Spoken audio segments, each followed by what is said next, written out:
Hello everyone, मेरा नाम है उषा। स्वागत है आप सभी का मेरे इस ब्लॉग में। तो गाइज़, आप देख सकते हैं कितनी बारिश हो रही थी सुबह सुबह के टाइम। और आज वो दिन था जिस दिन मुझे जाना था अपने मायके से ससुराल।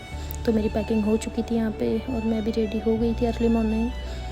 और रेडी होने के बाद फिर हम लोग निकल गए। यहाँ मेरी भतीजी ये लोग मुझे छोड़ने आए थे। और आप देख सकते हैं बाड़ों मौसम कैसा हो रहा है, कितना कोहरा है। ये रहा मेरा घर और फाइनली हम लोग पहुँच गए थे रोड पे। यहाँ मेरा भाई, पापा सभी लोग छोड़ने आए हुए थे, मम्मी। और यहाँ पहुँचने के बाद यार, ये सबसे इमोशनल मोमेंट होता है लाइफ में। एक लड़की ही जानती है अपने घर छोड़ने का दुख या अपने मायके से ससुराल आने का दुख। यहाँ पे सबसे मिलने के बाद ये है मेरा छोटा भाई। सबसे मिलने के बाद मैं बैठती हूँ गाड़ी पे, क्योंकि मौसम ख़राब था और हमें भी जल्दी निकलना था, क्योंकि सफ़र काफ़ी लंबा था। तो इसीलिए हम लोग निकल गए थे घर से। यहाँ आगे निकले तो काफ़ी कोहरा और बारिश हो रही थी। फाइनली हम लोग खैरना पहुँचे और खैरना पहुँचने के बाद थोड़ा मौसम ठीक हो गया था। लेकिन पहाड़ों में मौसम का कोई भरोसा नहीं है आजकल, कभी भी बारिश हो जाती है। तो हम लोग निकल गए थे यहाँ से आगे। उसके बाद हम लोग फाइनली पहुँचते हैं बाबा नीम करौली आश्रम। तो गाइज़, आप देख सकते हैं यहाँ पे हम काफ़ी लंबे जाम में फंस गए थे और काफ़ी देर जाम में फंसने के बाद हम लोग निकले थे आगे। और आप देख सकते हैं यहाँ पे काफ़ी भीड़ थी।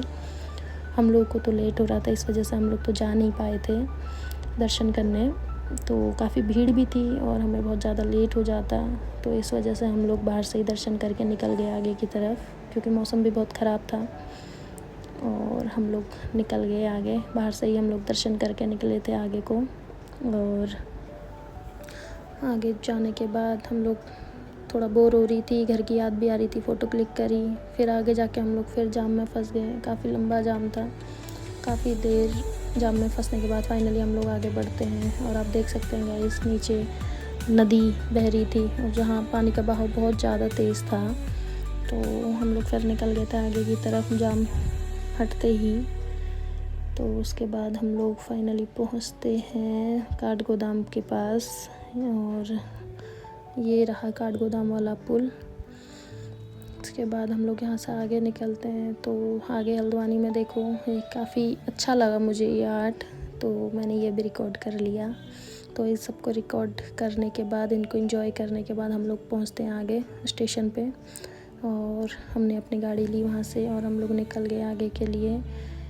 तो हम लोग निकलते हैं आगे के लिए। और पहाड़ से आने के बाद तो यहाँ इतनी गर्मी लग रही थी कि पूछो मत, मैं तो गर्मी से बेहाल था। फाइनली हम लोग पहुँच गए थे और यहाँ से ऑटो लेने के बाद हम लोग निकल जाते हैं अपने घर के लिए। तो फाइनली हम लोग पहुँच गए अपने घर। तो बहुत थक गई हूँ गाइज़ आज के लिए बस इतना ही। Bye bye.